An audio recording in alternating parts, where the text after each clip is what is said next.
Yang sangat disayangkan itu kenapa dipanggil pas tuntutan. Berarti kan ini bagaimana? Bagaimana bisa orang yang telah didakwakan atau diputus bebas oleh majelis hakim Pengadilan Tipikor Kupang bisa dinaikkan lagi statusnya sebagai tersangka dan didakwakan dalam suatu persidangan. Dan klien kami kan pernah diputus tidak bersalah. Jadi ada yang aneh di sini. Inilah headline news pemirsa, Bangkit Bergerak bersama.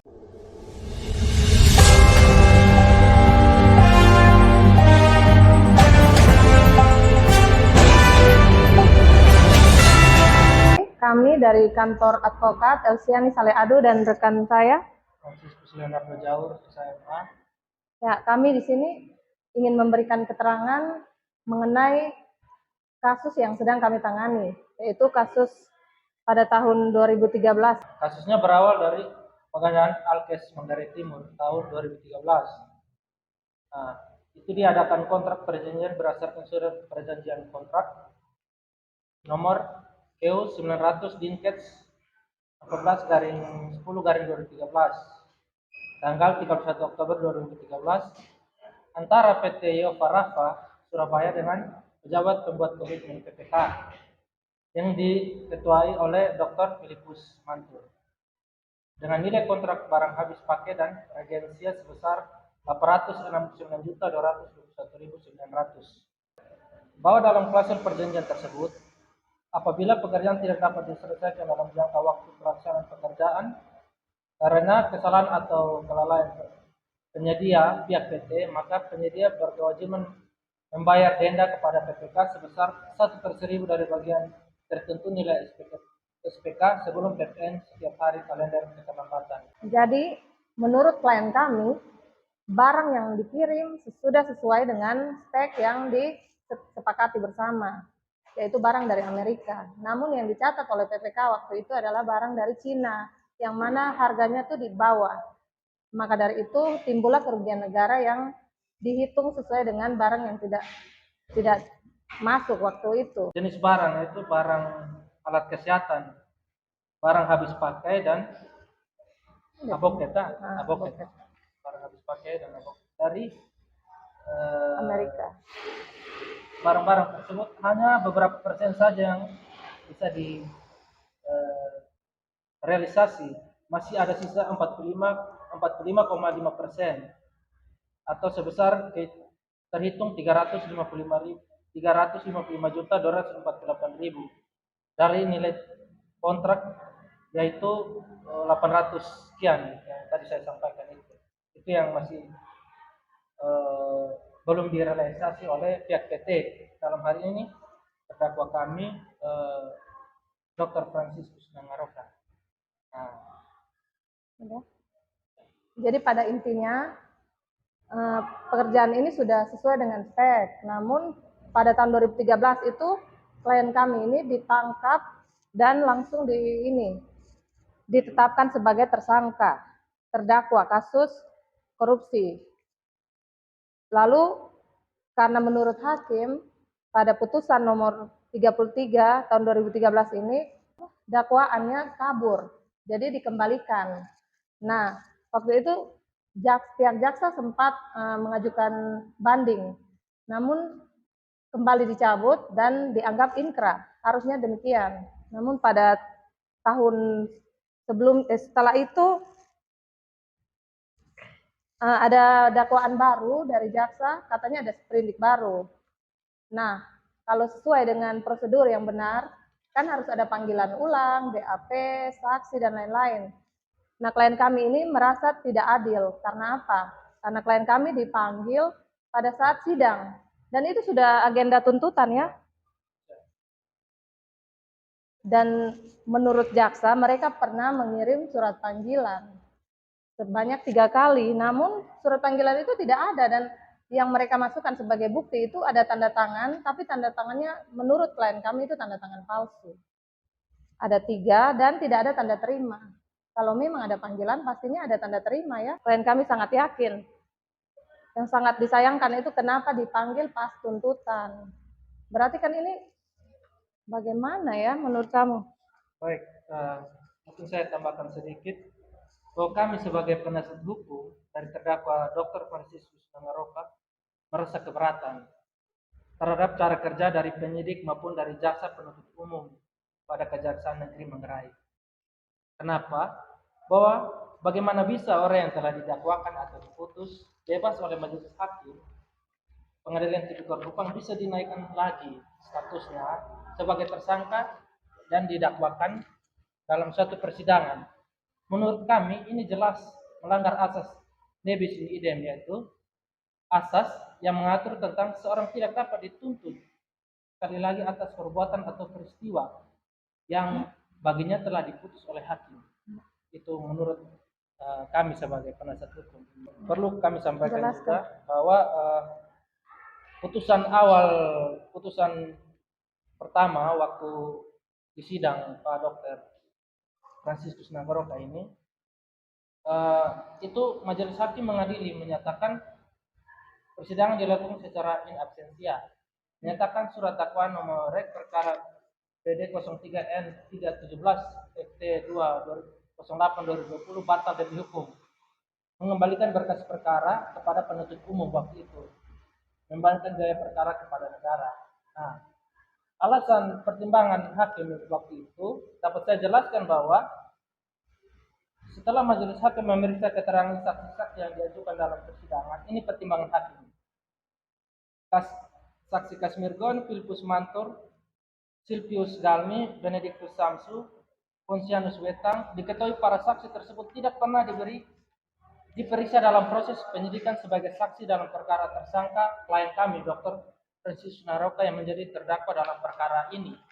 Nah, sebagai keterangan dari para saksi bahwa para saksi hanya diperiksa oleh penyidik dalam pemeriksaan sebagai saksi atas nama tersangka Dr. Filipus Mantur. Artinya saksi ini diperiksa sebagai tersangka salah satunya itu tersangka Dr. Filipus Mantur, bukan klien kami. Ya. Nah, itu pertimbangan majelis hakim. Begitupun keterangan para ahli. Ahli yang dibacakan dalam persidangan tersebut adalah keterangan dalam pemeriksaan sebagai ahli untuk tersangka Dr. Filipus Mantur, bukan Frans. Ya. Nah, itu pertimbangan hakim, makanya dia mengadili. Dalam intinya menyatakan surat dakwaan jaksa penuntut umum itu batal demi hukum.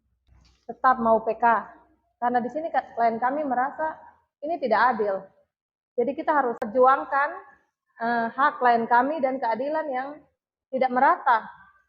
Alasan kami mengajukan peninjauan kembali yaitu kami memiliki beberapa bukti baru atau novum.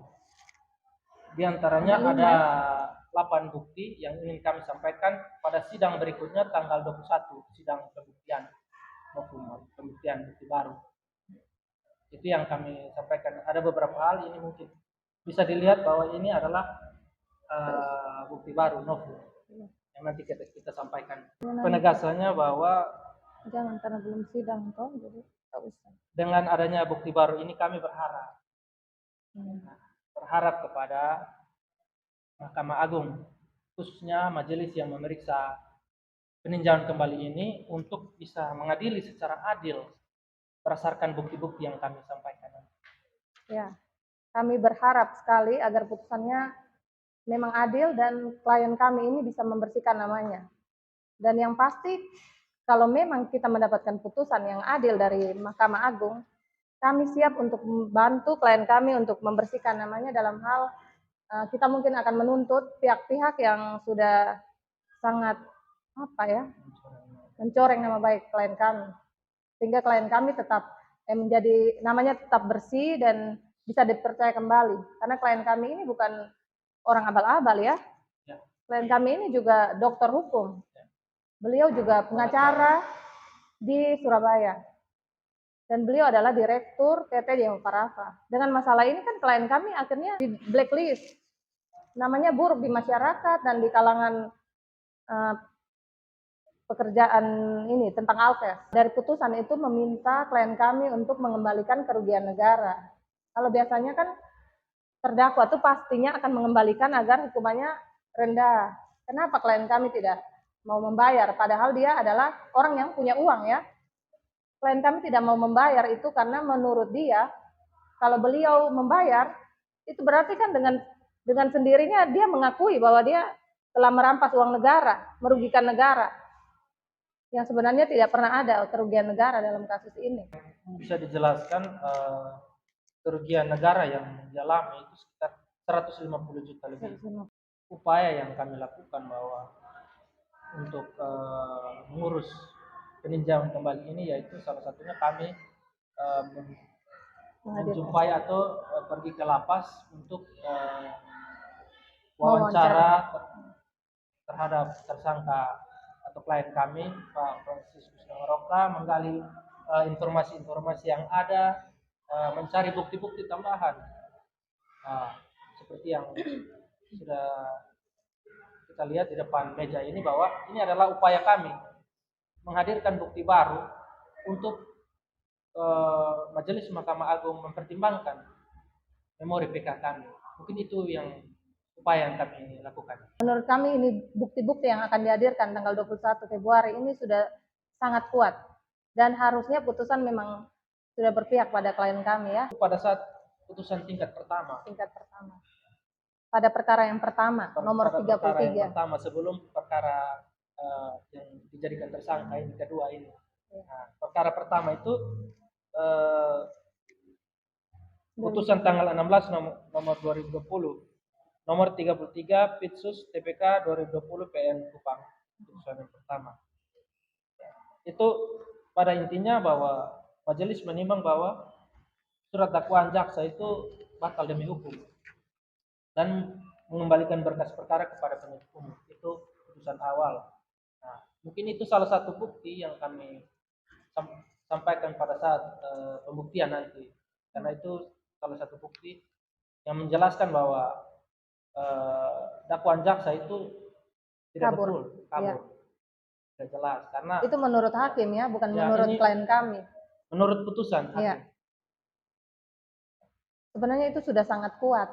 Kami juga tidak sembarang ya untuk membantu orang. Misalnya kita lihat kalau buktinya tidak cocok atau perkaranya memang sudah sesuai dengan apa yang klien kami perbuat, ya mungkin kita menolak. Tapi karena kami lihat ini kayaknya ada yang tidak beres ya, jadi kita harus tetap mengejar itu. Makanya kita tetap maju untuk membela klien kami. Ya, jadi menurut kami suatu perkara yang sudah pernah dinyatakan NO seharusnya harus ada, misalnya mau ada sprindik baru bisa ditetapkan tersangka. Namun itu ada tahap-tahapnya, ada prosedur. Pemanggilan, pemeriksaan, penyidikan, dan semuanya itu teratur, bukan main langsung tangkap. Klien kami bukan teroris, klien kami kan hanya dinyatakan memakan uang negara, korupsi. Tapi kan itu baru sangkaan, baru dugaan. Kenapa klien kami diintimidasi seperti ini? Sebenarnya kalau mau menangkap orang begitu, harus ada kejahatan luar biasa, misalnya teroris ya, pasti ditangkap ditahan, boleh. Nah, sedangkan klien kami tidak bersalah.